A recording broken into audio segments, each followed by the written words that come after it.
Thank you, Duncan and Wendy. I support almost everything that Duncan said. I love that Scottish accent. I really wanted to hear him say murder inquiry, but we didn't get to that, for those who know Taggart. Frasers is a large property developer, all right? And I'm not here to advertise Frasers. Globally, we've got something like $23 billion of asset.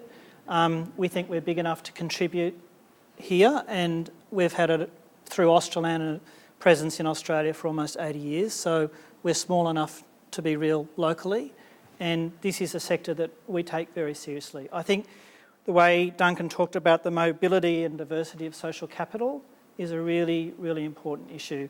It's interesting, there was another Scotsman, Australian, on the radio the other night, Norman Swan, and he was talking about there's an a life expectancy discrepancy in parts of Glasgow, depending on where you live, based on your social background, of up to 20 years, just because of where you live. Now, I think if that existed anywhere in Australia, well, it actually does exist in Australia on a different basis, we'd all be talking a lot about it. All right? Now, I don't know the data in some of our social housing estates, and I think there's another issue here, is just the lack of data in some of our social housing estates. And I think renewal is a really, really important thing. But the other thing I have to say is I work for a developer and we believe in profit and the profit motive. And I'm confident that that's a good thing so long as it's not taken too far and so long as government and the other levers keep us honest about that. We do believe in delivering best practice, diversity, sustainability, design. There's a number of consultants in this room, including Cox, who work for us. I think our fees are up to date, David, so if they're not, tell me later. Julie? We're all good? Great, yeah. And we believe that best architecture is really, really important. But I think developers have to be part of this conversation. Otherwise, they will have no influence on the debate and it will just move on. Right? But developers, particularly in Sydney, particularly in Australia, are influential on our built form, and I think it is an obligation on us to get involved in this, and we're seeing that more and more. It's just part of our corporate sustainability and diversity pledge. It's what we do.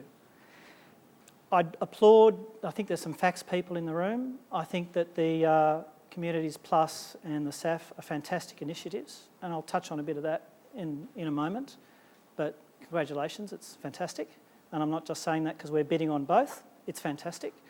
Some of you may not be aware that Australand, as it then was, now Frasers and Sitter, are involved in a mixed tenure redevelopment of urban renewal, if you like, at Carlton in Victoria.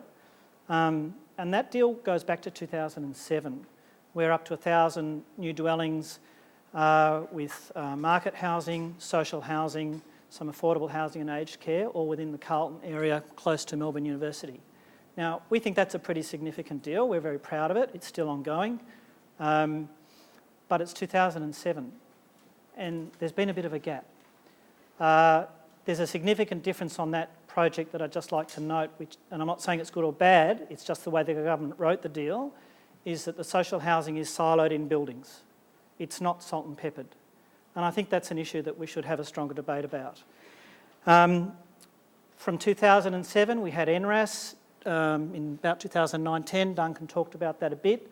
NRAS is gone, and I think that's a tragedy because off the back of that, social housing, community housing developers like Brisbane Housing Company and Gold Coast, now called Horizons, I think, have done some really good work in the community and social housing sector in southeast Queensland. I think through the support and funding and the way those two housing companies were set up, they've been able, with the support of the local council and the state governments, acknowledging that local councils in Queensland are much bigger. Like Brisbane Council area has about a population of about 1 million. It's huge, right, compared to say, City of Sydney. So they've been able to do some really good work. But then post the building stimulus stuff that we had through the GFC, there hasn't been a lot happening, and then NRAS was killed, which is such a shame. And it goes back to one of the things that Duncan said, which is we need strategic long-term commitment. Right? Now, Frasers was involved in NRAS in a few rounds of it. Both sides of politics committed to it before the 13 election, and then it was killed. right? And I think that it's sort of endemic of, unfortunately, the political cycle in this country. It makes it really hard to have what you call the strategic long-term commitment. Some of the Communities Plus projects, if they come out, will run for up to 10 years. You know, we're talking about big picture thinking here that will run through the cycle of the politicians. So I think that's something to be really aware of. So I just wanted to touch a bit on Communities Plus and the SAF. So SAF is Social and Affordable Housing Fund. There's over $1 billion being put into that, and the shortlisted parties came out end of last week or early this week, and I think there's 9 shortlisted for 4 opportunities, where the community housing providers and the development industry and the finance industry are encouraged to come together and work together to provide innovative solutions and housing. That's fantastic. And I think most of your members would be involved in some way or other, and many developers are as well. So let's watch that space. That's only both of these are a New South Wales state initiative. And then the other one is Communities Plus. Now, we're bidding on that, so I have to be a bit careful about what I say, but as I've said, I strongly applaud facts for what they're doing and the politicians if it was their idea. On one estate, as an example, the idea with Communities Plus is that, for those who are not aware, is there's an existing social housing estate, and I guess in a really simplistic summary, in a trade-off for development rights, the developer has to provide additional community housing, or social housing I should say, and that social housing has to be managed by a Tier 1 community housing provider.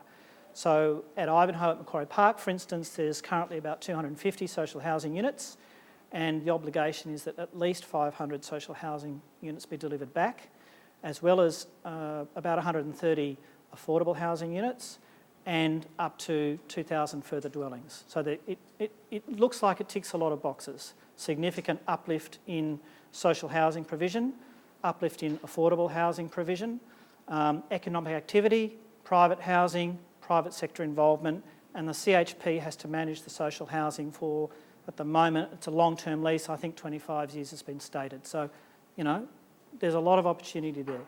There's some challenges, however. How do we integrate the 500 social housing units? What is the mechanism? What do we do? As I said, at Carlton, the buildings are siloed. In New South Wales at the moment, the highly technical phrase that's being used is salt and pepper. And I guess at a high level, I see that as the right way to do it. I think there are some real benefits and long-term improvement in social outcomes if that's done. However, because those dwellings at the moment are supposed to be owned by Land and Housing Corporation, managed by the Tier 1 CHP, if it came to a body corporate vote and they were all in the same strata, LAHC would control that body corporate.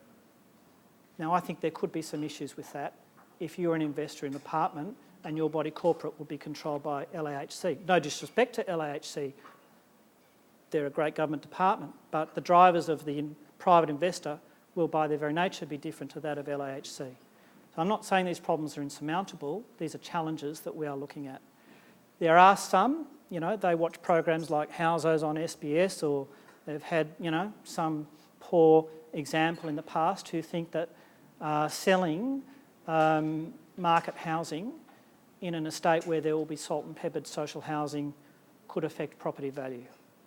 I personally have some doubt about that. But one could understand and have some empathy with the argument. Again, as I sort of suggested before, I think our industry has to show leadership and communication on that issue. And in many cases, if you own an apartment next to a private rental market that's managed by Joe Bloggs Real Estate, opposed to one that might be managed by a Tier 1 CHP, I think that you're going to get better management out of the Tier 1 CHP, frankly. And I think that's an issue that needs to be communicated. I think there's another challenge here, which is that jump, and you referred to it, I think, Wendy. Social housing tenants will pay between 20 and 25% of their income, which is a pension, as their rent. It's quite low in most cases. NRAS, if it was still around, or if we talked about affordable housing, would be between 74.9 and 80% of market rent. So let's contextualise that in a middle ring Sydney suburb where a one-bedroom, and I mean a one-bedroom small apartment of 50 square metres to fit with SEP 65, Julie, is going to sell for at least, a brand new unit is going to sell for at least $600,000. Right, now, we all use that rule of thumb of 5%. So let's say that unit as a market rent would rent for $600 a week. As an affordable rent, 20% off that, it's going to be about $480 a week. As a social rent, it's going to be about 20% of that, it's $120 a week, or thereabouts. These are rough figures, okay? But if we are genuine in wanting to help these social housing tenants where they can, and this won't suit everybody, there's a lot of ageing in place, there's a lot of disability, we accept that. But in salt and peppering, half the idea is to lift people up, you know, break down the ghettos, improve people's lives. But if they're on $120 a week at 20%, and these tenants, if they want to jump to market affordable, it's a significant jump. It's 4 times the rent they're paying if they get a job. What if they lose their job? Where do they go? The LHC waiting list has got 60,000 applications on it. That's not the population of the waiting list, that's the number of applications. The waiting list for non-emergency can be 10 to 15 years. So if you take the risk, you get a job, you move into an affordable unit, if you can get one, as opposed to market, that's a huge jump, and if you lose your job, you're stuck. So I think there needs to be a conversation about how you can get to a position where there's some sort of portability of tenure. I don't know the right way to describe it, but where you can keep your unit, but if you get a job, you can pay a little bit more rent. At the moment, that can't really be done in the current system. So I think that's a challenge. And I guess the other thing is, I think in all of this communities plus stuff, there has to be a really strong social services wrap. When I say social services wrap, there has to be tenancy management, place management, employment assistance services, you know, health assistance services, all the sorts of things that a lot of the not-for-profits, as opposed to the housing sector, the not-for-profits do already. You know, the St Vincent de Paul's, the Unitings, the Mission Australias, those sorts of groups. That stuff costs money, and it won't always be the case that there will be an existing fax program that can wrap into that social housing estate. So I think it's reasonable to foresee that where an existing LAHC asset is worth a lot of money, is there going to be a trade-off? And I think, again, you alluded to this. Do they take all that land value and run away to Treasury, or is any of that land value left in to run those social programs for the next 25 years? So that's my take on those two initiatives. We thoroughly support them and we're really excited by them. I guess if anything else, because it gives us an opportunity to secure large sites and do good work. Yeah, that's me.